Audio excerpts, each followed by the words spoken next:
I suppose this part of the story could go very differently.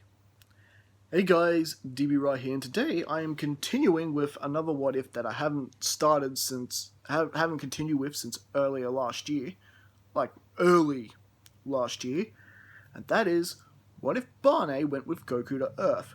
Now, for those of you who know, and those of you who have been watching the new What If Barne Was Born Instead of Goku, Barne is the third Saiyan child and the mascot of this YouTube channel, the third Saiyan child of Bardock and Guinea, who's, except for the What If Barne Was Born Instead of Goku, she's normally born as the third Saiyan child. Well, in this story, she is the twin sister of Kakarot instead. Still technically born a couple of minutes after he was, so she's still third as far as the three children of Guinea and Bardock go. Now, this started off as quite an interesting story, with both of them essentially being raised by Grandpa Gohan, and Kakarot and Barne keeping their memories of who they are and everything like that. This actually meant that Grandpa Gohan survived to the present day, or at the very least, it's been that long since I've done the what if, so I don't know if I actually did keep that factual or not. Anyway, if I haven't, it's now a slight change. Grandpa Gohan is still alive in this story. Yeah, cool? Alright, moving on. Now, where we last left off with this story, we left off right at the end of the 21st Tenkaichi Budokai. The Pilaf saga was done, with Pilaf having to deal with two Saiyan brats. Ooh, nasty. And, as for the 21st Tenkaichi Budokai, it was pretty much a mess, with Barne going into the finals and transforming into a Great Ape. Luckily, Kakarot was wearing his sunglasses, otherwise they'd be dealing with two rampaging monkeys. Anyways, with that wrapped up, and Barne actually winning the 21st Tenkaichi Budokai, because she is stronger than her brother. Quite stronger than her brother in her base form. Remember, Barne is a Berserker Super Saiyan. There's a whole tap of wealth of power there waiting to be unlocked. Under the right circumstances, of course. And if she was Berserker, she'd be like a million gazillion times stronger than her brother. But, as far as base form is concerned, she is about twice as strong as what Goku is. Anyways, with the 21st Tenkaichi Budokai wrapped up, Barne and Kakarot decide it's time to go Dragon Ball hunting again, just to return Grandpa Gohan's 4-star ball. And,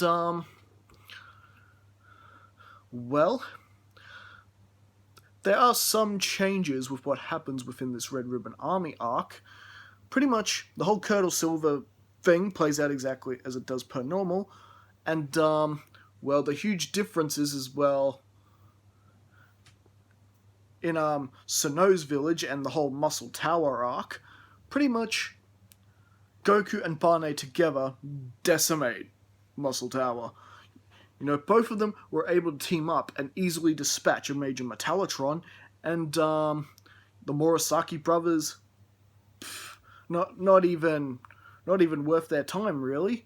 And with Android 8's assistance, they're able to get to the final floor, rescue the village chief, deal with the pink monster in the basement, of course.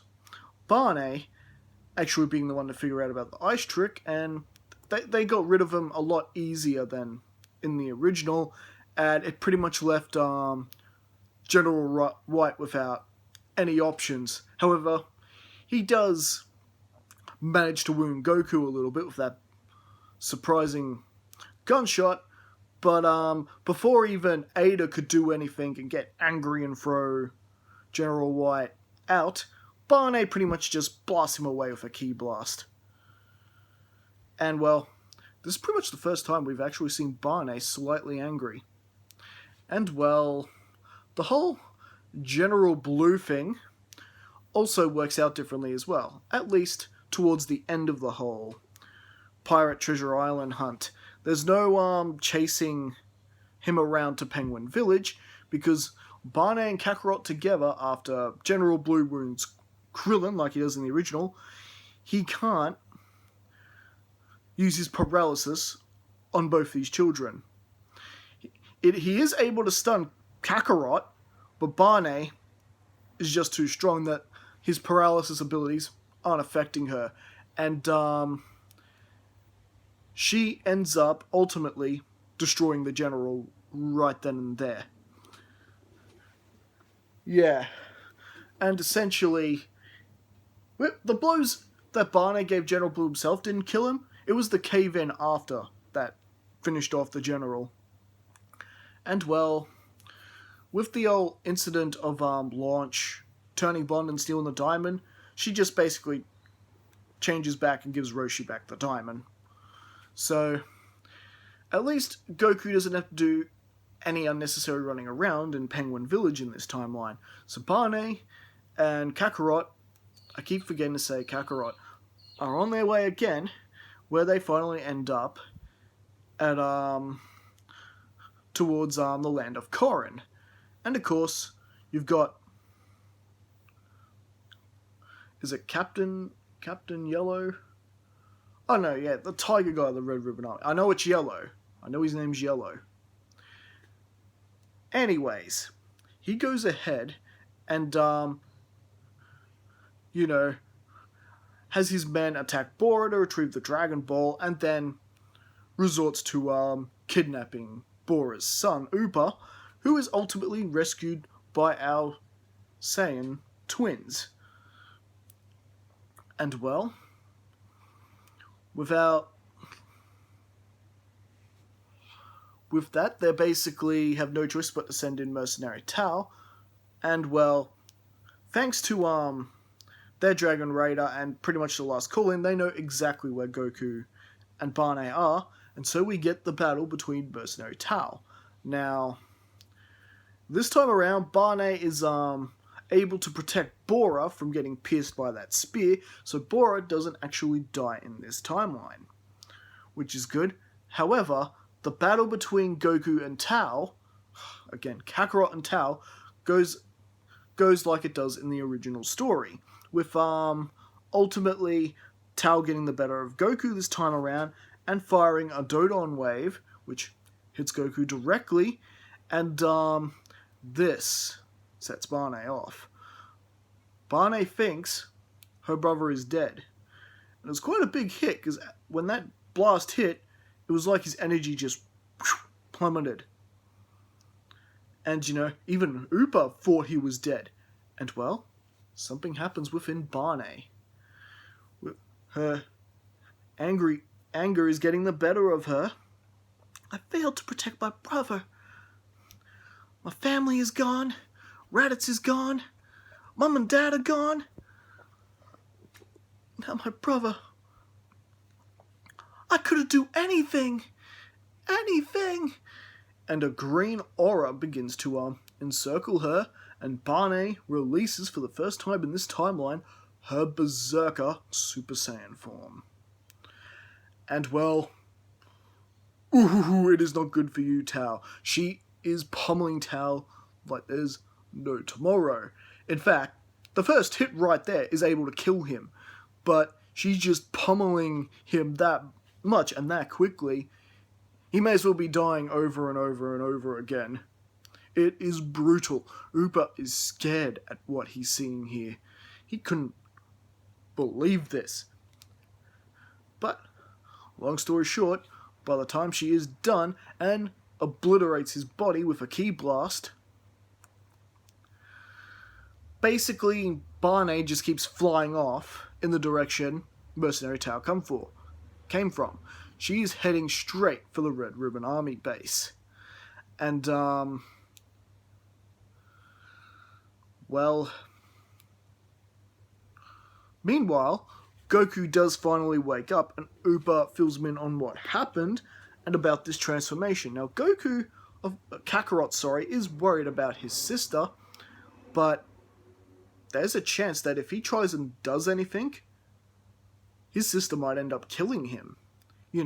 She's kind of out of control in this form right now. And after what Tao just did to him, nah. So Goku decides to climb the tower like he does in the original. Now meanwhile, Barne is flying straight towards the Red Ribbon Army at full speed in her berserker form. And, well, the alarms go off, the defense systems go off, and they are firing at Barne, but she's just flying through them like they've done like nothing.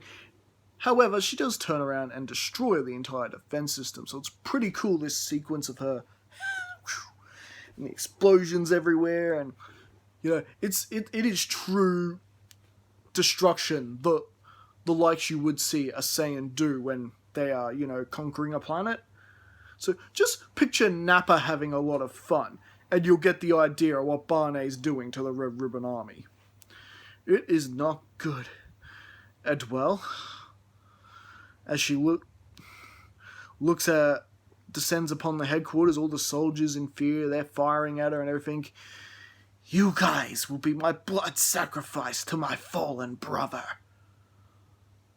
Because Berserker Saiyan, it's also known as like Demon Saiyans, I think they call them in the fandom. And as we know, Berserker Saiyans, when they're out of control, can get very bloodthirsty. And the battle between her and the Red Ribbon Army soldiers is definitely brutal. It's like something out of a horror movie, what's happening to these people. They're trying to creep around and surprise the Berserker Super Saiyan Barney, but she's picking them all off one by one, brutally, like a monster in a horror movie. Like Jason Voorhees style. It's not good. And yes, you may think of Barne with a hockey mask on if you like. The bottom line is, it is brutal. And the whole thing's got Commander Red and his second in command in such a state of fear that his second in command doesn't find out Commander Red's original purposes for the Dragon Balls. They're just too stunned at what's happening. But in the end, Barne gets them too, decimating the entire base, and then finally basically passing out from the power of the Berserker Super Saiyan. And pretty much everyone in this army is dead. Now, eventually, Barne is found, and don't worry, she's found by the good guys. Found by Roshi and the others who have, they were keeping an eye on the kids with Bulma's scout plane. Yeah, they did manage to get a glimpse of Barne and her new form flying through all that carnage. Before the scout plane was destroyed, of course. So they are able to find her and get her to safety, basically. And, well, Roshi is definitely concerned of this mysterious power she displayed that they saw through the footage of the scout plane. And they're wondering where Goku is. And as far as they know at the moment, he's dead. And, well, as we know, he is not dead. The 3 days of trying to catch Korin have come and gone, and Goku does manage to do it in that time. And when Barne finally wakes up, she can sense that her brother is alive, and she basically tells everyone to calm down.